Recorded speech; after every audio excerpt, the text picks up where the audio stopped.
Boa tarde mais uma vez. A partir de agora, iniciaremos os trabalhos da Casa Abelus na tarde de hoje, 28 de janeiro de 2024, pedindo a todos e a todas que mantenham o silêncio para que possamos dar os encaminhamentos. Bom, eu gostaria de dar as boas-vindas a todas e a todos. É com muita alegria que estamos iniciando os trabalhos na casa de hoje. O Abelus é uma casa espírita que trabalha com diversas tarefas, diversas atividades.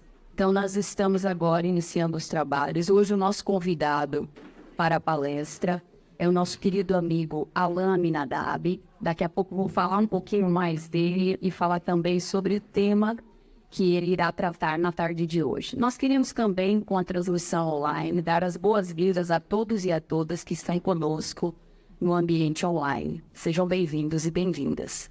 Bom, concomitantemente com a palestra, nós gostaríamos de avisá-los que existe a evangelização infantil e a evangelização dos jovens. Portanto, se alguém trouxe alguma criança com até 5 anos de idade, pode se encaminhar para a evangelização das crianças.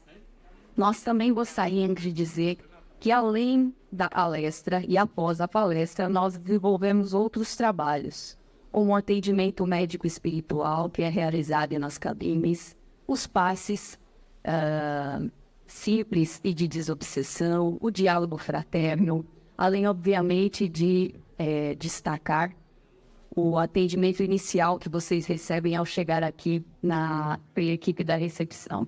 Nós gostaríamos também de destacar que, funcionando logo no início, à medida que vocês vão chegando, nós temos a cantina, nós temos também o bazar que ocorre todos os domingos. O bazar tem como objetivo, assim como a cantina, arrecadar recursos para que a casa possa se manter. Portanto, se alguma pessoa aqui se sentir feliz e tiver o desejo, pode fazer uma doação procurando as nossas amigas e trabalhadoras que são responsáveis por essa tarefa, que é a Sueli e a da Paz. Bom, no dia de hoje, nós temos mais dois recados importantes. Um deles refere-se ao fato de que hoje, imagino que vocês estão percebendo que a configuração do centro está um pouco distinta. É porque nós estamos num processo de troca da tenda, por isso que a palestra está concentrada desse lado e um pouco menos desse lado. Então, a gente pede a vocês compreensão. Acredito que mais uns 2 domingos nós estaremos com isso bem estabelecido e agradecemos a compreensão de todas e todos. Um outro recado que nós gostaríamos de dizer a vocês, que no dia 11 de fevereiro, que é o Carnaval, os trabalhos da casa não irão cessar, eles continuarão, no entanto, com algumas tarefas que não serão realizadas. Então, nós não teremos atendimento de cabine e nós teremos a palestra, o diálogo fraterno e os passes coletivos, é certo? Então, a casa não irá encerrar suas atividades no dia 11, muito pelo contrário. Nós estaremos aqui com um número reduzido de trabalhadores e trabalhadoras, mas todos aqui à disposição de quem tiver interesse de estar conosco nessa data. Bom,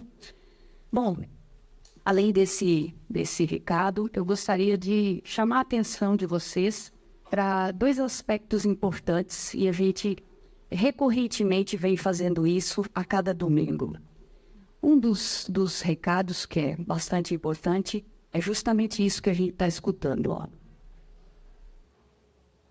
Todo mundo está escutando o silêncio? O silêncio é um aspecto extremamente importante no processo de tratamento e de chegada no centro espírita. Então, nós vamos pedir a todos e todas que possam manter o silêncio.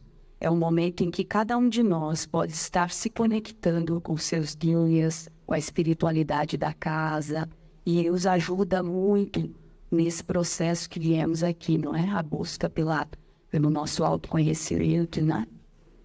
E o outro recado importante que eu gostaria de trazer para vocês é a questão do horário de chegada. Recomenda-se que cada uma possa chegar ao haver luz em torno das 14h30. Então, essa é a recomendação para que todos possam ir se acerenando e iniciando o trabalho. Então, agradecemos muito a presença de todos e vamos iniciar com o nosso exórdio da tarde de hoje. O exórdio da tarde de hoje trata-se de um texto que se encontra no livro denominado Fonte Viva, de Francisco Cândido Xavier, psicografado pelo Espírito de Emmanuel. O item é o item 103. O título é, só um minutinho, Esperar e alcançar. E assim, esperando com paciência, alcançou a promessa. Paulo. Hebreus, capítulo 6, versículo 15. A esperança de atingir a paz divina com felicidade inalterável vibra em todas as criaturas. O anseio dos patriarcas da antiguidade é análogo ao dos homens modernos. O lar coroado de bênçãos, o dever bem cumprido, a consciência edificada, o ideal superior convenientemente atendido, o trabalho vitorioso, a colheita feliz. As aspirações da alma são sempre as mesmas em toda a parte. Contudo, esperar significa persistir sem cansaço e alcançar expressa triunfar definitivamente. Entre o objetivo e a meta, faz-se imperativo o esforço constante e inadiável. Esperança não é emoção. E paciência traduz obstinação pacífica na obra que nos propomos realizar. Se pretendes materializar os teus propósitos com o Cristo, guarda a fórmula da paciência como a única porta aberta para a vitória. Há sofrimento em teus sonhos torturados? Incompreensão de muitos em derredor de teus desejos? A ingratidão e a dor te visitam o espírito? Não chores, perdendo os minutos, nem maldigas a dificuldade. Aguarda as surpresas do tempo, agindo sem precipitação. Se cada noite é nova sombra, cada dia é nova luz. Lembra-te de que nem todas as águas se acham no mesmo nível, nem todas as árvores são iguais no tamanho, no crescimento ou na espécie. Recorda as palavras do apóstolo dos gentios, esperando com paciência, alcançaremos a promessa. Não te esqueças de que o êxito seguro não é de quem o assalta, mas sim daquele que sabe agir, perseverar e esperar por ele. Então, meus irmãos e minhas irmãs, esse exórdio nos traz a perspectiva de que a esperança não significa não agir no bem, não agir na caridade. Hoje, na tarde de hoje, vamos falar sobre a fé raciocinada nos tempos de hoje. E a fé raciocinada tem a ver com a ação, tem a ver com a crença, tem a ver com aquilo que nós vamos, ao longo do tempo e das nossas experiências, desenvolvendo, mirando sempre em nosso Senhor Jesus. Bem, meus irmãos e minhas irmãs, vamos realizar a nossa prece inicial. Nós convidamos a todos e todas que tenham o desejo de fecharem os olhos, se assim desejarem, e nos conectando com o nosso Senhor Jesus, agradecendo por essa tarde maravilhosa de trabalho, de serviço e da oportunidade de escutar palavras que vão edificar em nossos corações a certeza, a fé e o trabalho inabalável. Agradecemos a espiritualidade da casa, aos nossos mentores e pedimos que estejamos todos abençoados na tarde de hoje. Que assim seja. Bem, então, iniciamos agora a segunda etapa, que é com a palestra do nosso amigo Alain Aminadab, um querido amigo, conhecido de há muitos anos, foi nosso professor de ESG, para quem não sabe, estudo sistematizado da doutrina espírita, quando ele ainda estava na Federação Espírita. E hoje o Alain vai falar um pouco para a gente sobre um tema muito importante, que é a fé raciocinada, né, nos tempos em que vivemos. Então, Alain, seja bem-vindo. É a primeira vez que você está aqui em nosso centro. Fique à vontade. Nós estamos muito felizes e muito agradecidos e agradecidas pela sua presença. Boa tarde, tudo bom? Tudo no fundão, tá mais lá atrás, está me ouvindo legal? E beleza, obrigado pelo retorno. Tem que ver um enquadramento aqui, acho que tá tranquilo, né? Para a turma da internet, turma que tá online aí da internet, nos acompanhando, tá tranquilo? Show de bola. Então vamos lá. Inicialmente eu vou renovar os desejos de uma boa tarde, que seja ótima, tá? Melhor do que bom, né? Que saia excelente. E no sentido de que ao sairmos daqui, saiamos nos sentindo melhores, nos sentindo mais dispostos para a semana que hoje, de forma literal, se inicia. Tá? Obrigado a Graziane e a Rebeca, estendendo aos demais responsáveis, as demais responsáveis também pelas atividades dessa instituição, pelo convite.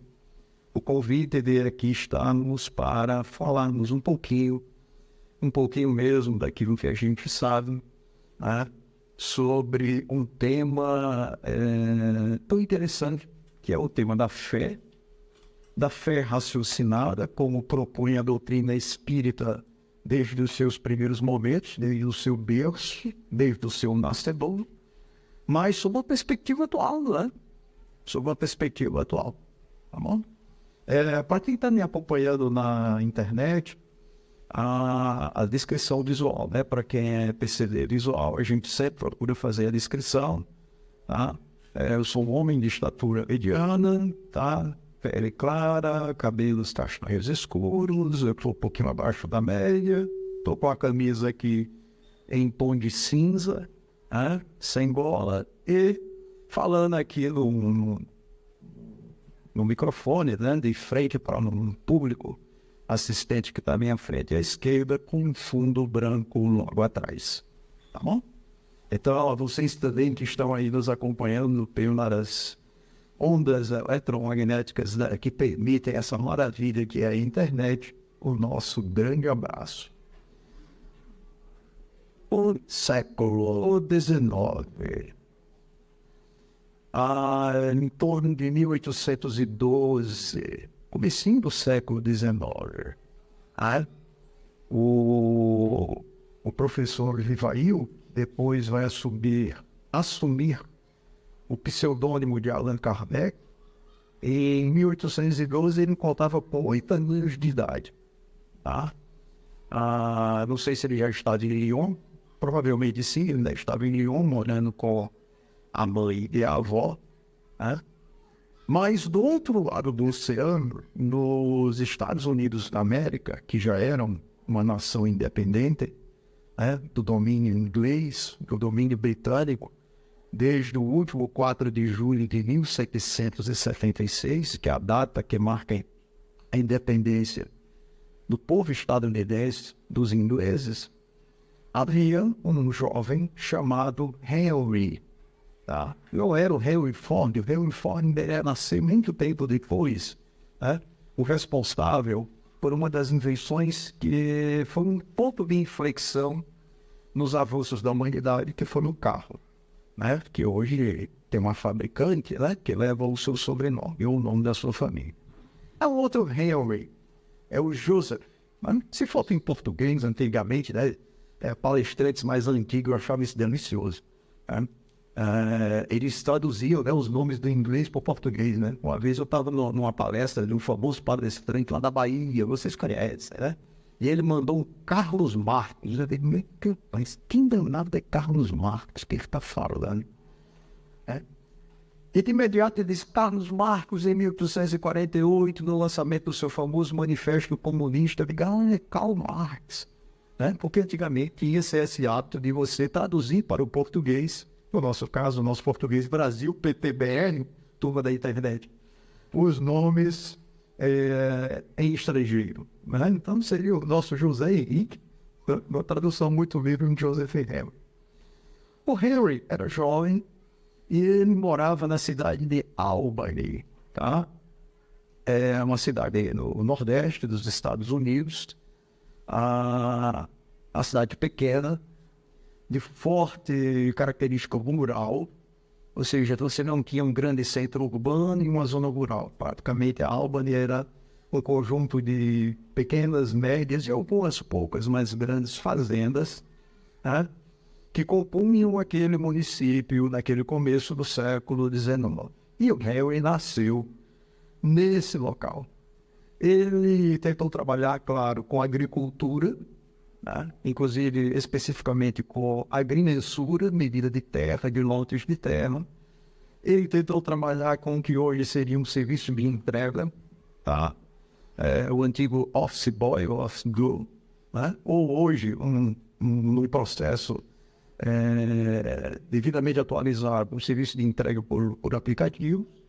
Mas na época dele era entre fazendeiros, né? Leva isso aqui para fulano de tal, traga isso aqui da fazenda de Cicrana para a de Beltrano, ele ia lá buscar e entregava.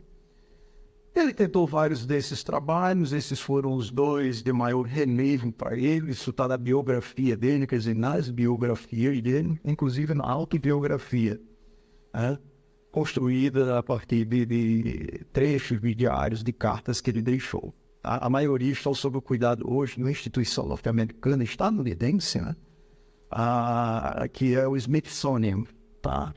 Que é um instituto de origem estatal para registro, proteção da memória científica tecnológica, principalmente dos Estados Unidos da América, mas do mundo como um todo, que tem excelentes parcerias com a iniciativa privada em solo norte-americano, e que vale muito a pena, pessoal da internet. Eu que estou aqui presente, que também gosta da internet, vale muito a pena segui-los no antigo Twitter, que agora é o X ou X, ou como diz o pessoal por aí, um Twitter, né? Misturando os dois. Bem, o Henry tentou de tudo um pouco e terminou se encontrando no ramo da docência, especificamente no ramo de professorado, tá? Docência bem mais que ser professor do que está em sala de aula, né? Docência, pesquisa, orientação, supervisão de estágio, são trabalhos de extensão, hoje de divulgação científica e por aí vai. No caso dele, professor. Ele começou a dar algumas aulas na região para filhos de fazendeiros, né? As fazendas de rédio, a grande porte, que tinham maiores condições de contratar um professor particular, porque não queriam enviar os filhos para grandes centros urbanos estudar em ótimas escolas que existiam em solo norte-americano e estadunidense, ou que queriam dar um reforço aos seus filhos. E aqui eu falo filhos, normalmente, no gênero masculino, porque boa parte da educação, naquela época, uma herança da cultura europeia era destinada aos homens. Tá? Então, tudo isso é importante para nós entendermos o contexto sociocultural em que o nosso Henry, o nosso Joseph Henry está envolvido. O tempo foi passando, ele foi demonstrando habilidades, né, no campo do lecionar. Novas contratações para lecionar a novos jovens, crianças e adolescentes foram surgindo, até que alguém o indicou, ou ele mesmo descobriu, eu não lembro, tá? Procurar a escola de Albany. Existe uma escola central em Albany, tá?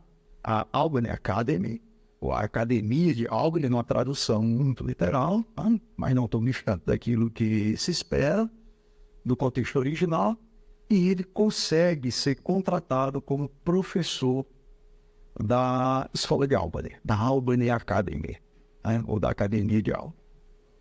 E é nessa academia que ele, então, vai se realizar como professor, né? Ele vai dar aula para pré-adolescentes, adolescentes, até alguns jovens, né? Seria o equivalente hoje a uma high school, um ensino médio no Brasil, tá?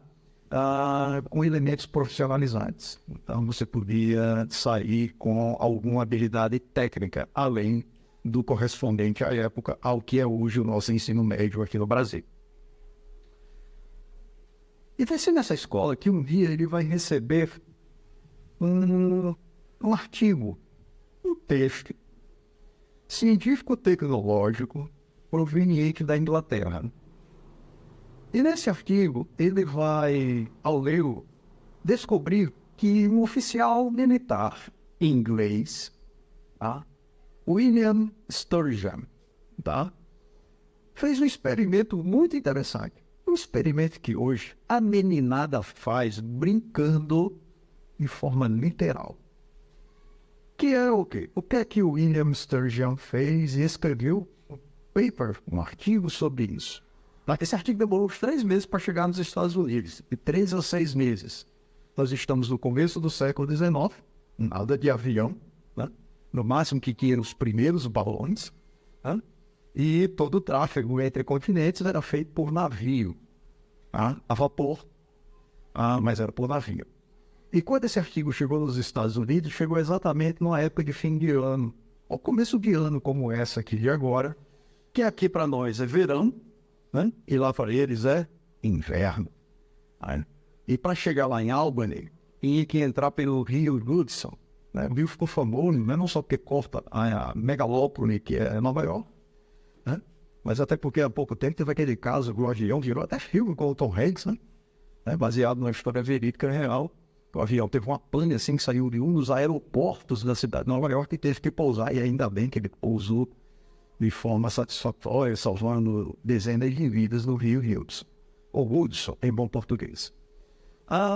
O rio Hudson estava congelado, então ele teve que esperar de gelar o rio para chegar o navio com o artigo, mas chegou.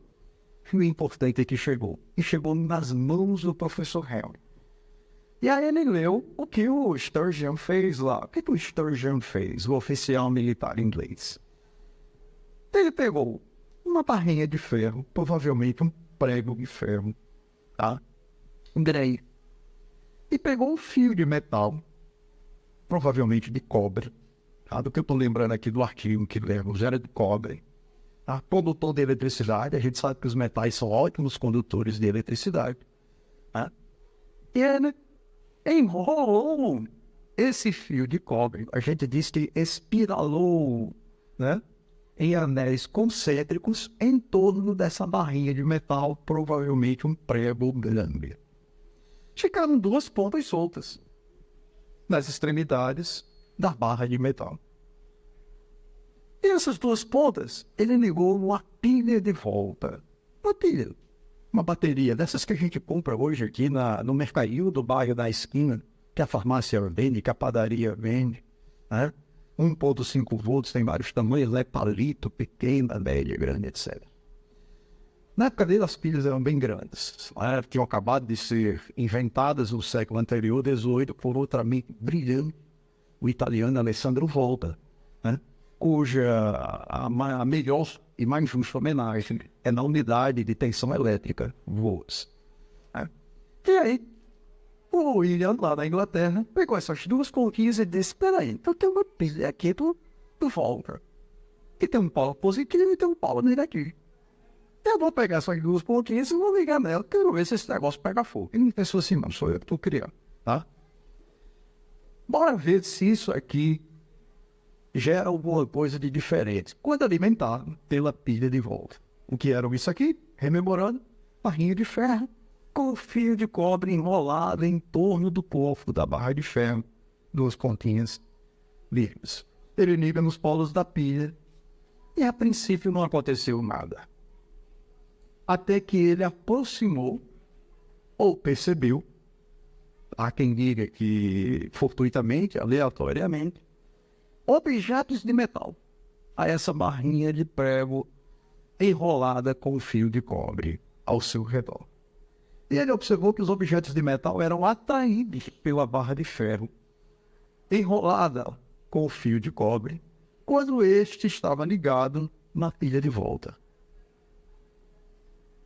na pilha elétrica.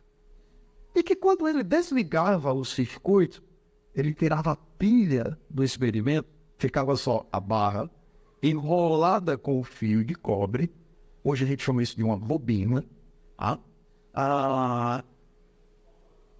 O metal não era mais atraído. O efeito de ímã deixava de existir. Ele ligava de volta a barra com o fio de cobre enrolado ao seu redor da bateria. Bingo! O ímã voltava a aparecer. Ele tinha acabado de criar, no começo do século XIX, lá na Inglaterra, o primeiro eletroímã da história da humanidade. Até então, a humanidade tinha se separado com os ímãs. A magnetita, a pedra natural que desde a antiga Mesopotâmia se conhecia por suas propriedades, depois nominadas magnéticas, que atraem metais. Quem nunca brincou com um ímã que atira o primeiro não ímã? A gente já brincou várias vezes com ímã quando criança.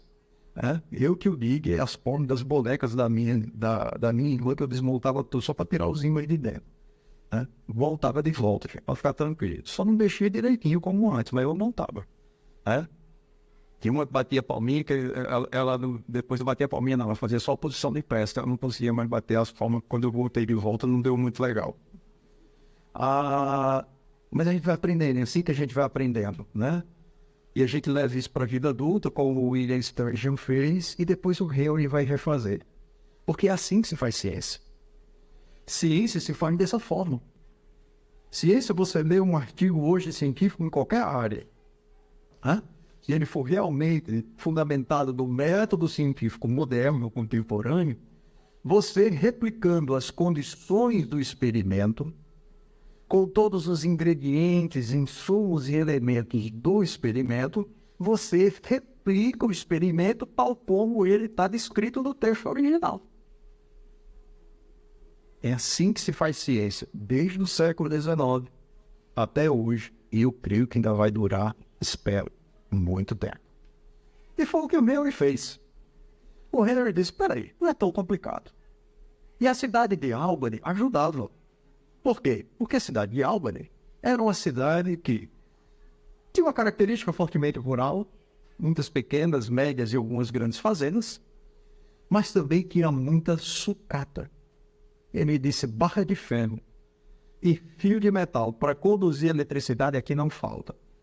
E ele tinha os melhores ajudantes à época, a meninada para a qual ele lecionava. Crianças, adolescentes e alguns jovens. Então ele disse para a meninada, dever de casa, na minha época dever de casa, hoje tarefa extra classe. Vocês vão nas sucatas e vão me trazer, cada turbo, cada grupo de tantas pessoas, uma barrinha de ferro com um fio de metal para conduzir. Os meninos foram com uma alegria enorme.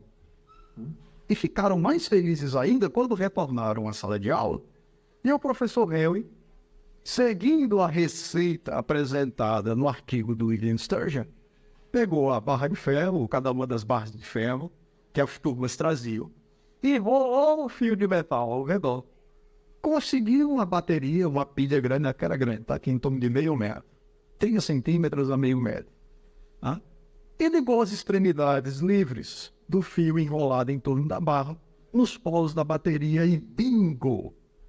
Toda vez que ele aproximava metais desse esquema elétrico devidamente construído e implementado, funcionando como eletroímã, esses metais eram atraídos. Ele desligava a pilha, os metais caíam. Por sinal, os meninos adoravam. Porque ele criou o primeiro eletroímã de transporte vertical. Desses que a gente vê hoje, vê nos filmes, nas sucatarias de carro.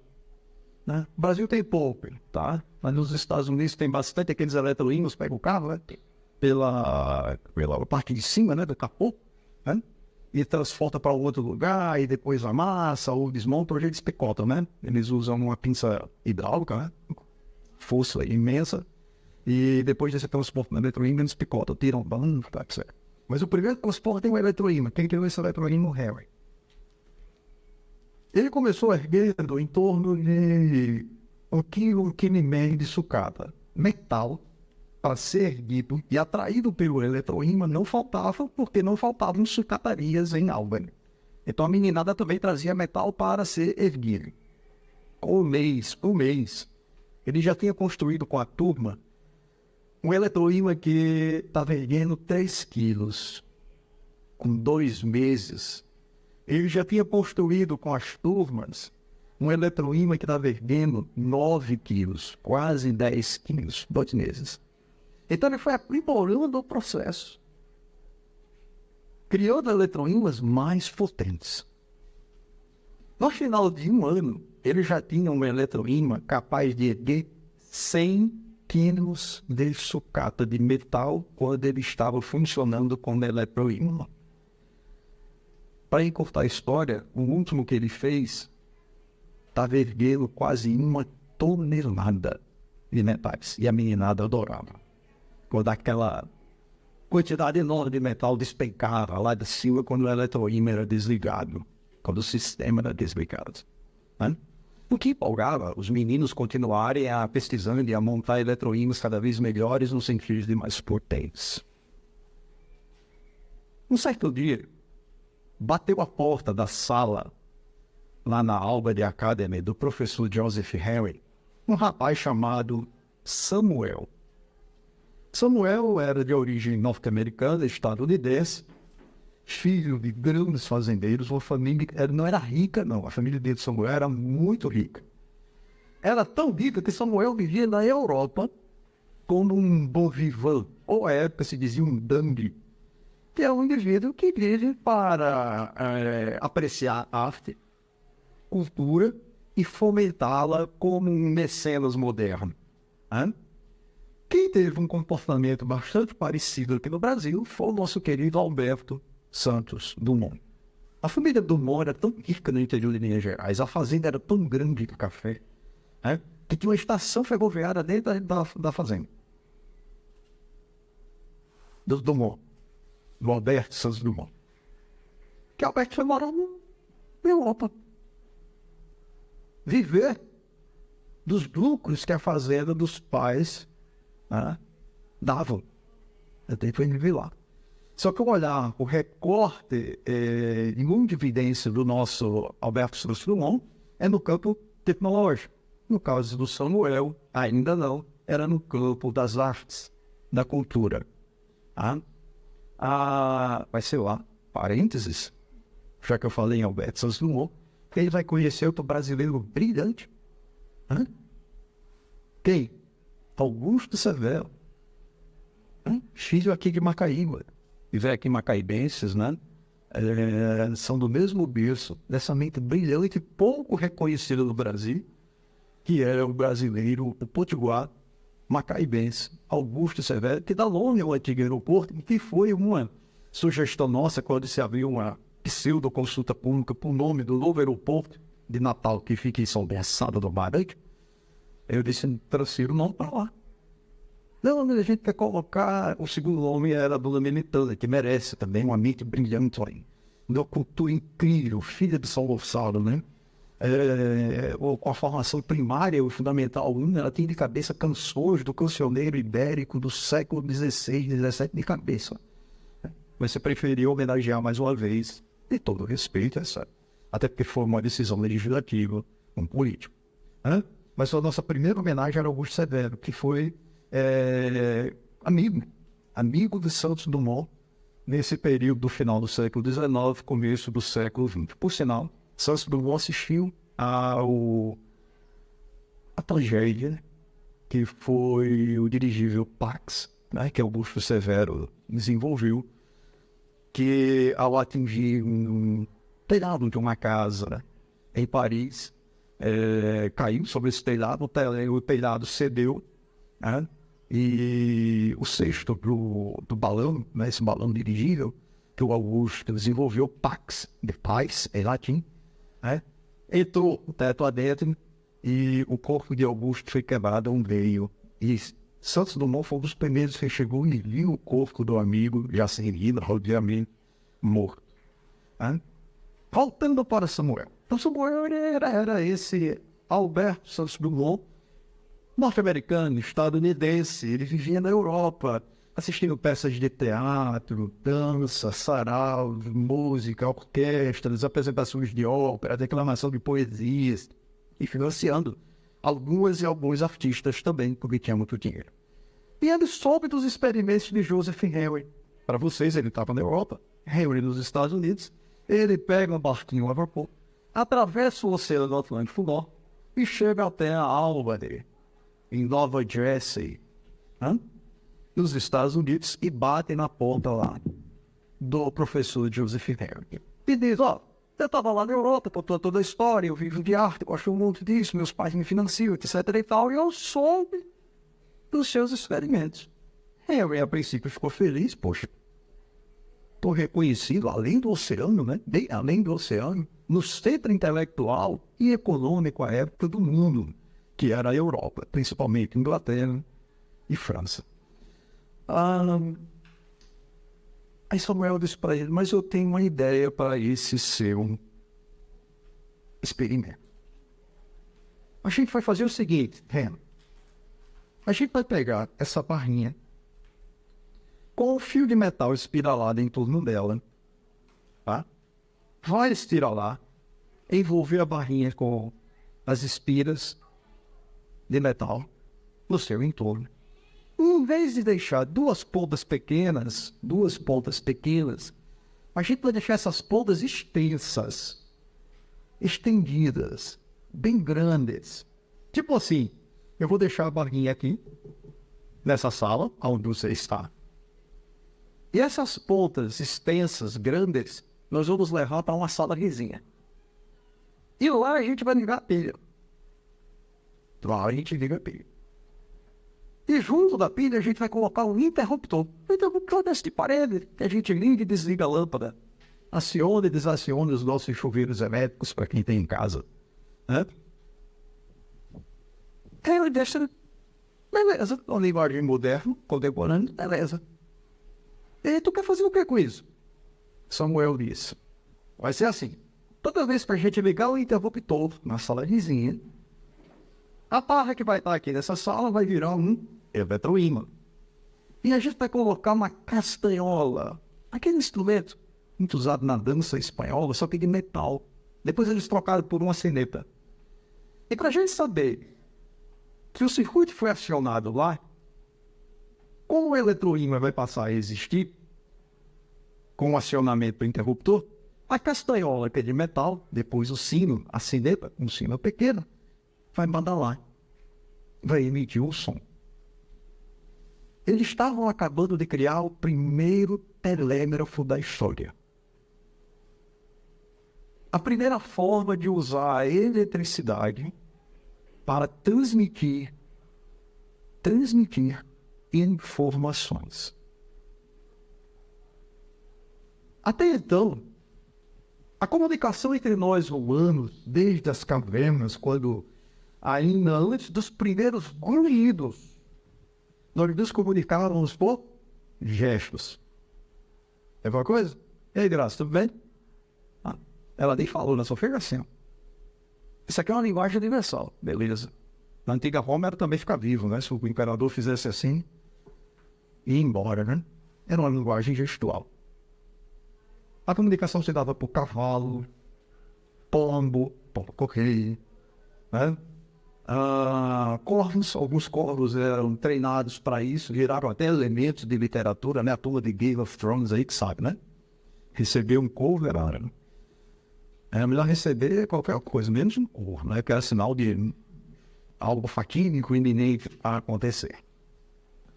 Então, a comunicação que antes se dava por esses meios, que eram eficientes, né? Nas selvas, batuques de tambor, o acendimento de fogueiras, que é uma cena linda, eu acho belíssima aquela cena. O Senhor dos Anéis, o retorno do rei, lindo, né? Quando eles vão comunicar, né, aos outros povos da Terra-média, né, um determinado movimento contra as hordas do Sauron, tal, etc. Linda de uma acender da fogueira, né? E o Peter Jackson filma aqui de uma maneira linda, brilhante, né? Era uma forma de comunicar. Visual, né? Visual.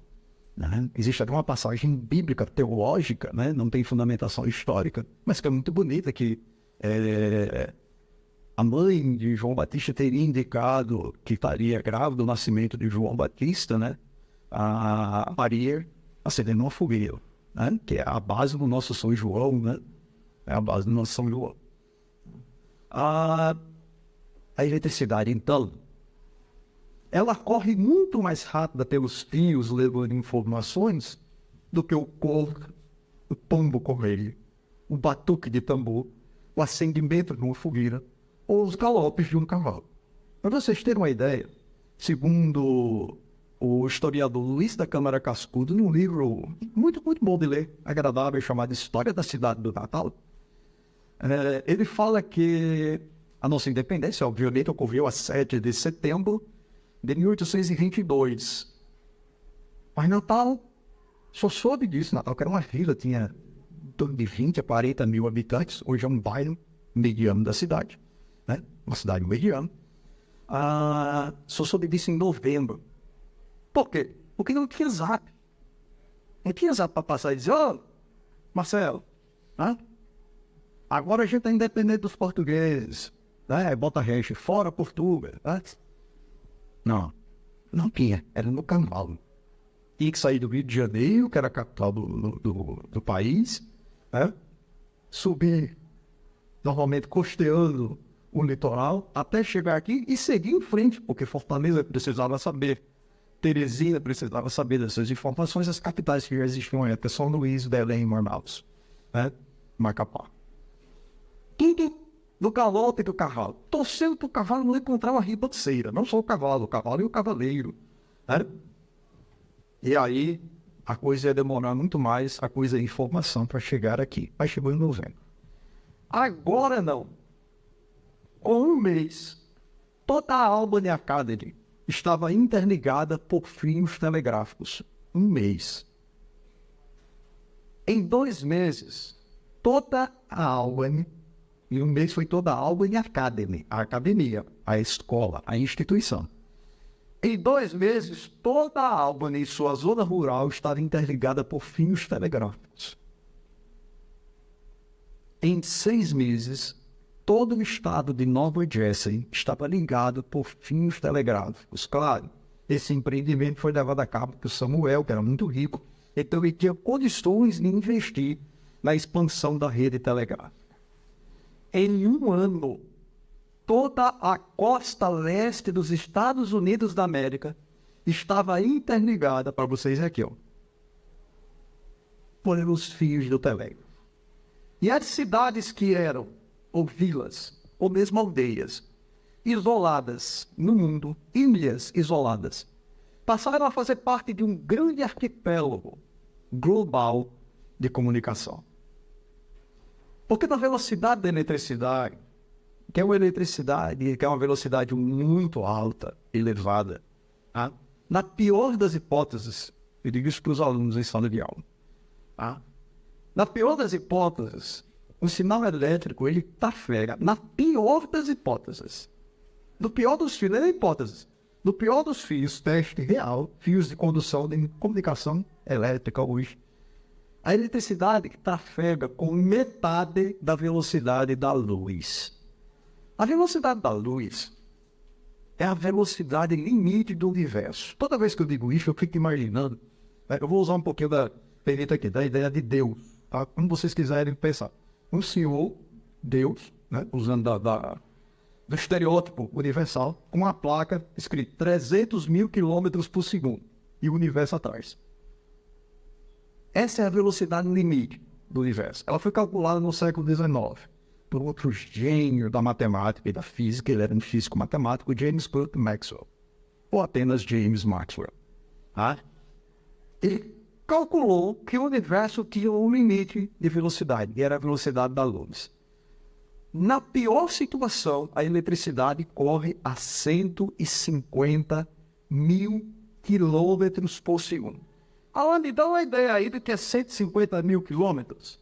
Metade da distância da Terra à Lua. Para vocês terem uma ideia, em 2025, era para esse ano, infelizmente ocorreram atrasos, ou felizmente para ir com mais segurança, a NASA, né, em parceria com a SpaceX, vocês sabem, a empresa privada do Elon Musk, para voos aeroespaciais, está pensando em retornar à Lua. Né? Vão ser 2 dias e meio para ir, 2 dias e meio para voltar. Tá bom? 2 dias e meio para ir, 2 dias e meio para voltar. A luz faz isso em pouco mais de 1 segundo. Em pouco mais de 1 segundo. 1 segundo e uns quebradinhos. E metade desse caminho, 150 mil quilômetros, é o pior desempenho de velocidade da eletricidade levando informação. Mas você veio falar sobre ferro raciocinada? Para nós entendermos por que Allan Kardec, o pseudônimo do professor Hippolyte Léon Denis Rivail, propôs uma adjetivação, uma qualidade para a fé ser raciocinada, nós temos que entender o contexto, século e espaço aonde Allan Kardec nasceu, cresceu, formou-se, conheceu os fenômenos denominados de mesas girantes e cadeiras girantes ou palpitantes, codificou, ou seja, construiu um corpo doutrinário que a gente chama de espiritismo. Allan Kardec, ele não está inserido nesse contexto, não. Eu vou usar aqui do pseudônimo dele. Allan Kardec está muito bem inserido nesse contexto.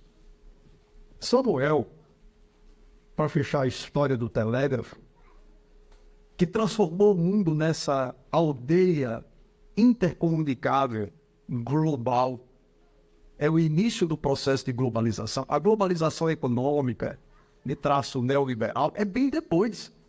Ela vai usufruir dos avanços desse primeiro passo. Porque em 2 anos, todos os Estados Unidos da América, da costa leste a oeste, estavam cabeados com fios telegráficos. E com 5 anos, 10 anos, esses fios já estavam correndo toda a América, do norte ao sul. E toda a Europa. Faltava só ligar os continentes, mas isso é outra história que eu conto para vocês outra vez. Tá? Fantástico. Eu acho melhor que a primeira. Envolve um experimento com cabo no fundo do Oceano Atlântico Norte, espionagem industrial, gente querendo passar perna no outro. Eu não sei como é que fizeram o filme até hoje. Até uma baleia ensandecida atacando os navios, velho. Tá? É uma delícia. O mundo estava interligado pelo telégrafo. Eu só tenho uma curiosidade para vocês, quem gosta de cinema, ou quem gosta de assistir Far West, né? O Far West, o Oeste Distante, que são aqueles filmes sobre a conquista do Oeste, da costa oeste norte-americana. Grande parte da conquista, da expansão para o Oeste norte-americano, que, claro, dizimou um verdadeiro genocídio, inúmeros indígenas, por sinal, que filme lindo, né? Do Martin Scorsese, Assassinos da Lua das Flores, nem que filme belíssimo, né? Concorrendo ao Oscar agora, viu, da com Oppenheimer. Né? Mas voltando a esse processo de expansão, os filmes de faroeste, pode prestar atenção. Todo filme de faroeste tem um trem. Todo filme de faroeste tem uma cena do trem chegando ou saindo da estação. As pessoas chegando ou saindo da cidade. E pode prestar atenção. Toda vez que aparecer a estação, o trem, ou a cena dentro do trem, vocês vão ver postes pela janela do trem, ou passando pela estação com 2 fios em cima. É um telégrafo. Porque à medida que a expansão foi acontecendo para o oeste norte-americano, do leste para o oeste para vocês, através da construção de linhas férreas, eles iam colocando os fios e ficando posto passando fio. Vai que legal. Tá, Allan Kardec entra nisso. O meu nome do elemento operador da comunicação entre os vivos e os mortos, na verdade entre os vivos e os vivos, segundo Allan Kardec. Médium. O meu termo em inglês para meio de comunicação. Medium. Não precisa nem traduzir. Só coloca o acento agudo do E. Médium. Allan Kardec diz que um meio de comunicação entre nós que estamos nessa dimensão da vida e os que não estão mais conversando entre si é o médium. São exatamente 2 estações telegráficas. A transmissora e receptora. E às vezes esse papel, muitas vezes esse papel se inverte. ele está muito bem inserido nesse contexto. Ele está usando o jargão desse contexto para criar os termos técnicos espíritas. Tanto que ele fala o transmissor, o receptor, o médio é o meio. Existem várias formas do médium ou da médium se comunicar ou demonstrar a comunicação. Porque ele está vivendo e deixando essa vivência transparecer na construção do espiritismo. E é nesse processo que ele observa que não basta mais apenas ter fé, crença pura religiosa. Eu creio porque creio.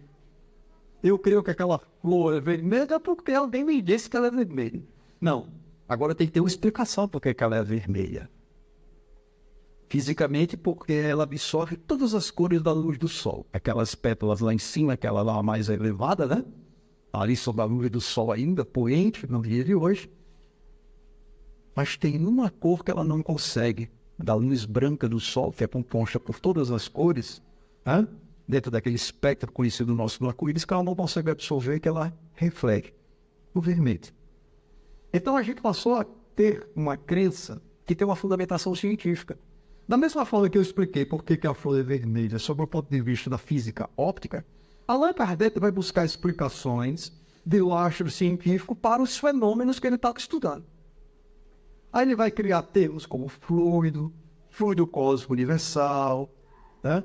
Ele vai criar isso com os ditos espíritos comunicantes da codificação, né? Fluido cósmico universal, médium, tipos de mediunidade, ectoplasma, perispírito. Ele vai criando termos e dando fundamentações científicas. Alan, hoje, como é que a gente faz hoje para raciocinar? Para dar características de razão à minha fé, à minha crença. Isso não vale apenas para a fé ou a crença de origem ou berço espírita. Qualquer uma que queira dialogar com a razão. Nós vamos dialogar com a razão da mesma forma que Allan Kardec, é uma sugestão que eu deixo, tá? E deixamos aqui para vocês. Da mesma forma que Allan Kardec buscou dialogar na sua época, usando o ferramental da sua época. Porque hoje, nós não temos mais o telégrafo. Hoje as mensagens chegam aqui, ó, sem fio, em velocidade instantânea. É tão instantânea que o aplicativo, ou apenas app, que a gente mais usa, é o app, ou são os apps de mensagens instantâneas. Os dois mais conhecidos, o Telegram e o WhatsApp. Então não dá para nós ficarmos mais tentando dialogar com a razão científica do século XIX. Ela é importante como inspiração. Nós temos que buscar dialogar com os fatos contemporâneos, incluindo os fenômenos ditos espíritas, segundo um olhar contemporâneo.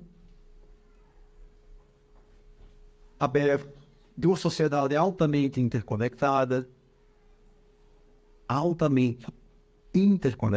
onde o que acontece aqui agora vai acontecer quase de imediato na tela do seu celular também. Vou dar só um exemplo para fechar, tá? Opa, passei 3 minutinhos. Só um exemplo. Essa semana eu recebi, a segunda vez, eu faço parte de um grupo aqui de pessoas, divulgadores científicos, né? Não me sinto divulgador, mas eu gosto de estar nesse terreno, né? E uma pessoa me mandou, olha aqui, mandou para o grupo, na verdade. Pessoal, olha aqui, esse médium aqui, médium de rede social, tá? É no Twitter?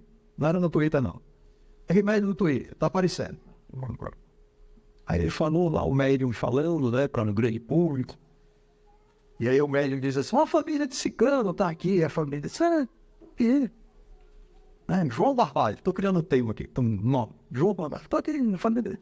Pois é, ele tá aqui, dizendo que gosta muito de futebol, né, que quer dar um abraço em vocês, que tá com saudade e tal, do acidente e tal, etc. Enquanto ele ia fazendo, era um vídeo, tá? Essa apresentação, ele ia mostrando, por exemplo, o cuidado que a gente tem que ter hoje, porque grande parte dessas informações estavam disponíveis nas redes sociais da família. Isso anula o fenômeno? A possibilidade do fenômeno? Não. Mas é um diálogo contemporâneo que a gente tem que fazer. E aquilo que não está na rede social? Tem outras fontes? A gente tem que procurar. Se não, corrobora com o fenômeno. Se sim, não corrobora com a originalidade ou a singularidade do fenômeno. Então, é um mundo altamente interconectado, rápido, que exige novas posturas nossas em relação ao próprio conteúdo doutrinário. Até para que ele consiga dialogar e conviver bem e que a recíproca seja verdadeira com esse mundo contemporâneo que a gente vive. Que não é mais do Henry, nem do Samuel. Samuel, só para terminar, agora está terminando mesmo. Samuel ficou mais rico ainda, porque ele era muito inteligente. Ele criou uma forma de conversar no telégrafo. A família dele era a família Morse. Ele criou o código Morse. E eu digo para as pessoas, olha, ele já tinha muito dinheiro, acho que agora ele juntava com os pés. Porque ele patenteou o telégrafo e criou um código. Mas mais do que isso. São duas personalidades que passaram por aqui, como inúmeras outras que vieram depois, que permitiram o avanço das sociedades através da ciência e especificamente da tecnologia. Então vamos usar a tecnologia para divulgar a palestra, para divulgar as nossas ideias, respeitando as ideias do outro, sabendo ouvir principalmente de outras fontes religiosas.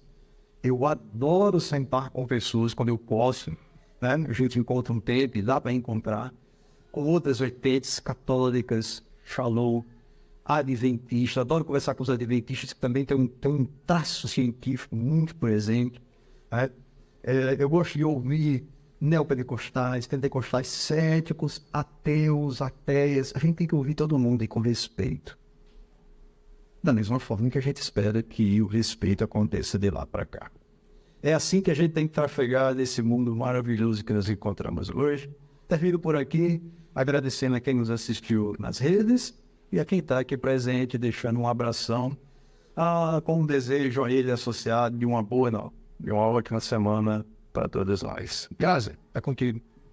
Muito obrigada, Alain. Vamos agora para a nossa prece final. Convido a todos e todas a fechar os olhos, agradecendo por esses conhecimentos trazidos pelo nosso irmão Alain, que possamos refletir e que possamos, na tarde de hoje, dar encaminhamento a todos os outros trabalhos da casa.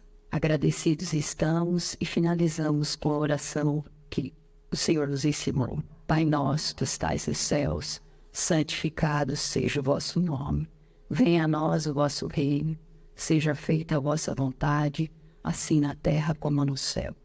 O pão nosso de cada dia nos dai hoje. Perdoa-nos as nossas ofensas, assim como nós perdoamos a quem nos tem ofendido, e não deixeis cair em tentação, mas livrai-nos de todo mal, e assim seja.